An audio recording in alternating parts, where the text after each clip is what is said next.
Block Island Sound, through the race and back to our home port, New London. That's a lot to cover in just 2 hours, but we can assure you of a most interesting adventure. And for those photographers on board, our captain will swing the vessel from side to side at each site, so you don't need to move around to get a good shot.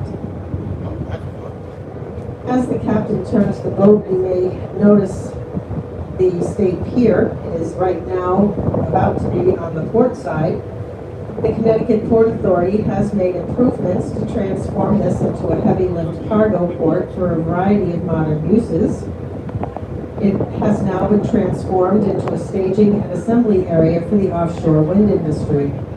Cargo ships have arrived with shipments of tower sections, 330-foot wind turbine blades, and 520 metric ton gearboxes known as nacelles. And they are being assembled here before being delivered to offshore locations. The components you see here are for the Revolution offshore wind farm. That will be the first wind farm to bring renewable power to Connecticut. When fully assembled, these wind turbines will be over 900 feet tall from the tip of the top blade to the ocean. The Revolution wind farm will have 65 turbines situated 15 nautical miles southeast of Point Judith, Rhode Island. And this wind farm will generate 704 megawatts of power, 304 megawatts to Connecticut, and 400 to Rhode Island. Right now, the project is 80% complete, with 45 of the 65 turbines already installed. And if you look off the starboard side, you'll see construction of a 6-story building. That is the future site of the Coast Guard Museum.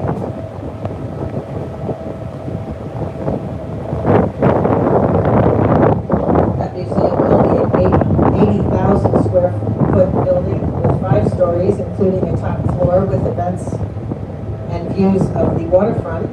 And the museum will share the history of the Coast Guard with visitors through more than 200 galleries and exhibits. Once completed, it will also serve as the permanent home of the U.S. Coast Guard training ship, the Mark Eagle, and we will be passing it out shortly. On the port side, look for the obelisk at the top of Rock Heights. This is the site of Fort Griswold. Built between 1775 and 1778, it was originally designed as a blockhouse with earthworks and was known as Rock Fort. Stone walls and bastions were added in 1776, and it was renamed Fort Griswold after Deputy Governor Matthew Griswold, who was a strong supporter of the colonist cause during the Revolutionary War. The fort played a key role in the early stages of the Revolutionary War, working in correspondence with Fort Trumbull on the opposite side of the river. Fort Griswold defended the port of New London, which was a supply center for the Continental Army and a friendly port for Connecticut-sanctioned privateers who attacked British ships. On September 6, 1781, the fort was attacked and captured by the British force under the command of Benedict Arnold, who was born in Norwich, just up the river. The small Connecticut militia force at Fort Griswold, led by Lieutenant Colonel William Ledyard, was completely outnumbered and far inferior in fighting skills to the British soldiers. Unfortunately, 88 defenders of the fort were killed and 36 others were wounded. The resulting massacre became known as the Battle of Rock Heights, and the monument honors all the patriots who died there. The fort was upgraded for the War of 1812 and the Civil War, but suffered no more attacks. This 17-acre site is now maintained as Fort Griswold Battlefield State Park by the Connecticut Department of Energy and Environmental Protection. The grounds are open daily from sunrise to sunset. And also on our port side, you'll see a large green building with General Dynamics on the top. This is General Dynamics Electric Boat Corporation, which builds nuclear submarines for the U.S. Navy. Founded in 1899, Electric Boat, also known as EB, acquired the New London Ship and Engine Company in Groton. EB began building submarines in 1931 and has been building them ever since. It built the first nuclear submarine, the USS Nautilus, in 1959 has been designated as a National Historic Landmark.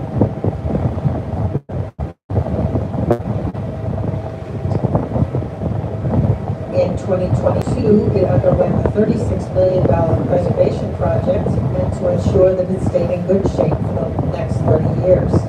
It is now on display as a museum ship at the Submarine Force Library and Museum in Groton, right on the Thames River adjacent to the Naval Submarine Base.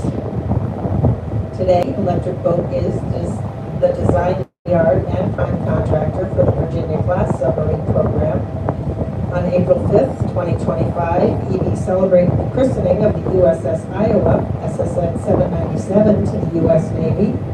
It is the 24th of the Virginia-class fast attack submarines built and completed in Groton, Connecticut. And it is the first built specifically to accommodate both female and male service members on board. Virginia-class submarines are capable of traveling in excess of 20 knots and can dive deeper than 800 feet while carrying Mark 48 advanced capability torpedoes and Tomahawk cruise missiles. And on the starboard side,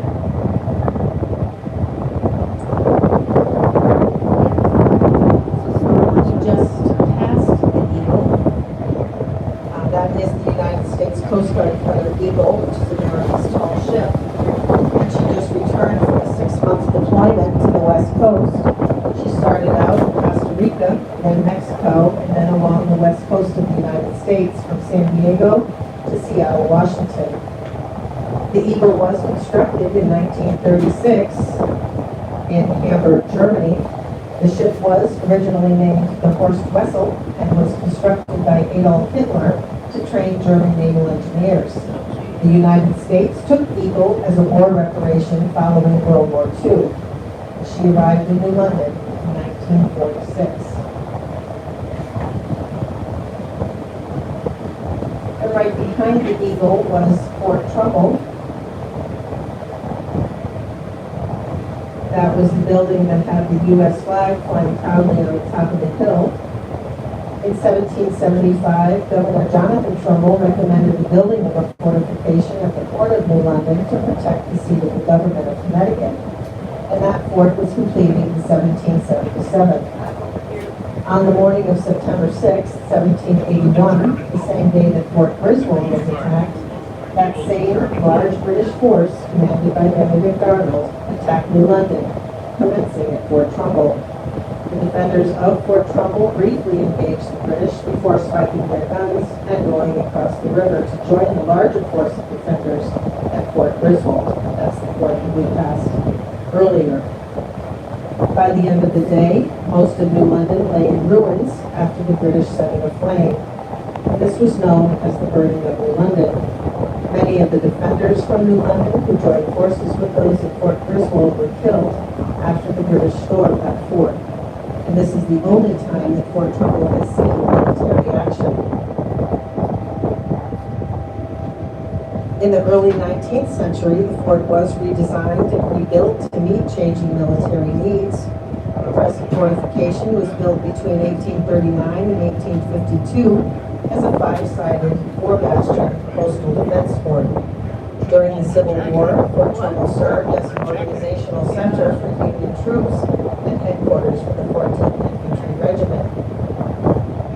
The U.S. Coast Guard Academy was located in Fort Trumbull from 1915 until 1932, when the present academy was constructed further up the river in New London. It is now located across the street from Connecticut College.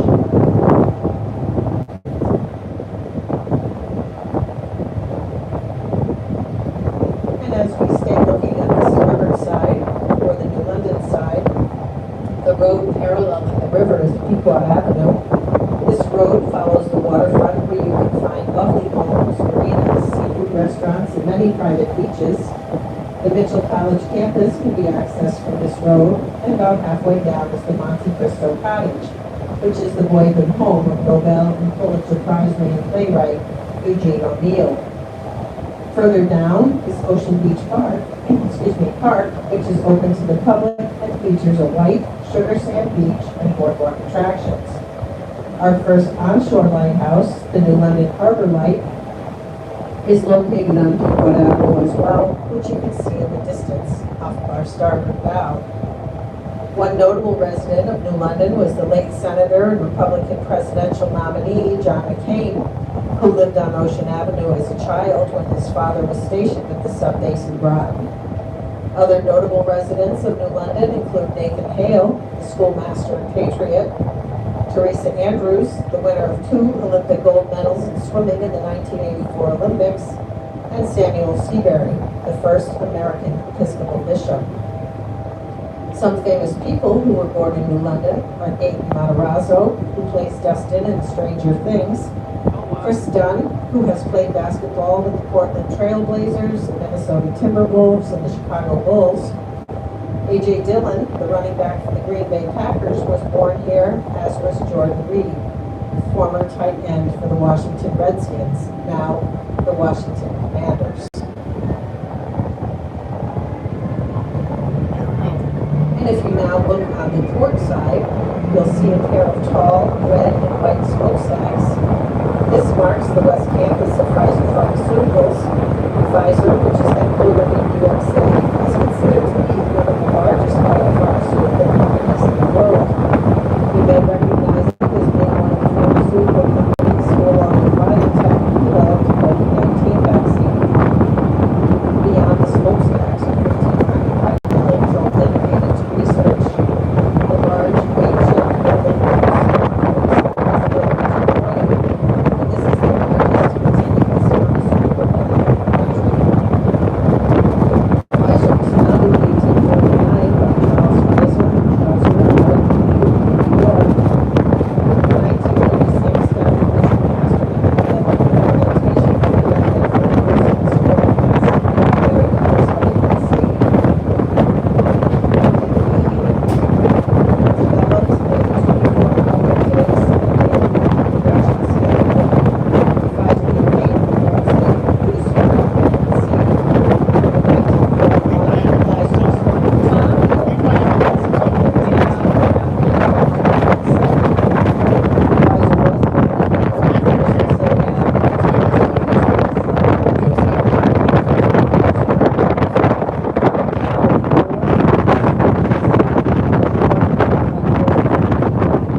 lighthouse on Long Island Sound. Lighthouses, like forts, were considered part of the coastal defense system.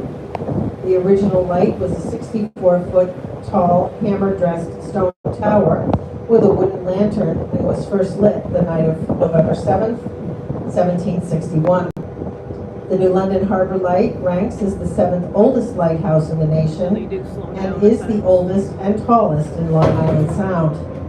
It is also the 4th of the original 12 colonial lights that the young United States government managed under its newly established Lighthouse Board on August 7, 1789. It was ceded to the United States in May of 1790. George Washington personally signed a contract authorizing the expenditure of $360 quarterly to supply New London Harbor Light 6 lamps with spermaceti whale oil. That was in 1791 when he enacted the Act for the Establishment and Support of Lighthouses, Beacons, Buoys, and Public Piers.